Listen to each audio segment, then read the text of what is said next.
Okay, Spanian. Okay.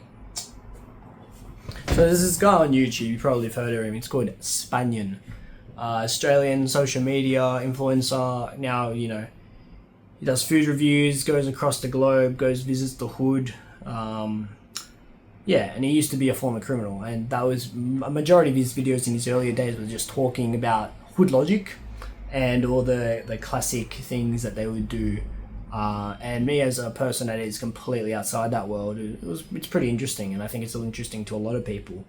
And after watching his drug run, which entails where the entire sort of story of his drug dealing sort of phase, where he went from jail to coming out of jail and building this little sort of empire, making, I don't know, maybe I think it was 5k a day, doing nothing, because he's just automated everything until his eventual demise. But I thought there was a lot of parallels, that a lot of the advice that you get, he subconsciously followed, or maybe he consciously followed, I don't know, but it's very, very simple advice, and that's how you know that business is quite simple. But doing simple business is, people struggle because, we like to overcomplicate things. And so here's some of the insights, I guess. So first thing he did was, know his customers and know what they need and talk to them. That's the most important thing. So initially he was selling cocaine and heroin, and it wasn't great quality stuff because that's all he could afford. And he wasn't making much money. And so he told his supplier, look, don't worry about the cocaine, let's get the high quality heroin. That's what the prostitutes want, which is his target market. And after doing that, bam, business started and it began. And so it was only until after he could afford the quality cocaine, which is a bit of a different market, but a higher end market, did he start actually getting and distributing the cocaine. So knowing your customers is very important, and talking to them.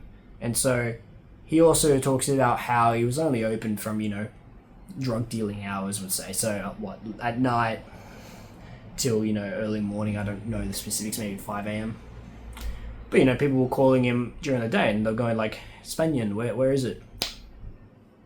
So he didn't believe that, there was an opportunity there during having 24-hour service, because who's buying drugs in the middle of the day? And turns out a lot of people are buying drugs in the middle of the day, and that's what he found. And by talking to customers, he realized, okay, cool, so you guys are going to buy if we're open during these times. And they said, yeah. So he did it.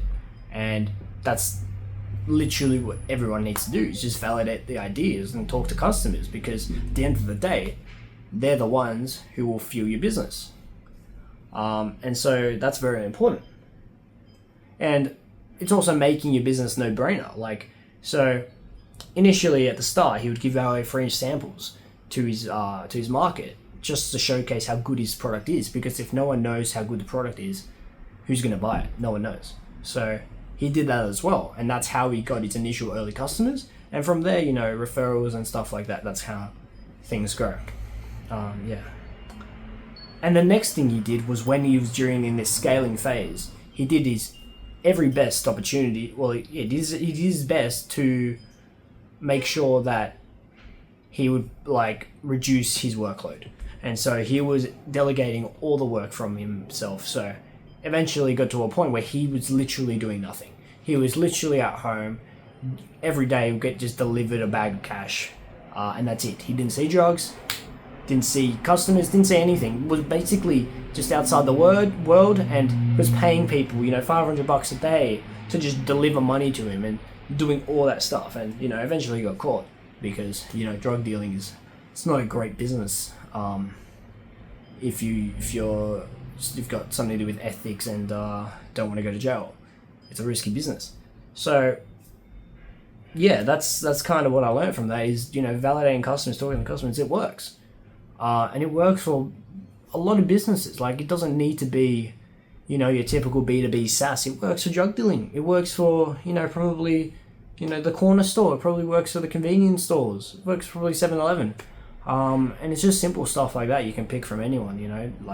These big business gurus, it's not huge advice they're getting, but it's simple stuff. So remember the simple stuff. Just think think what do customers want, get them what they want.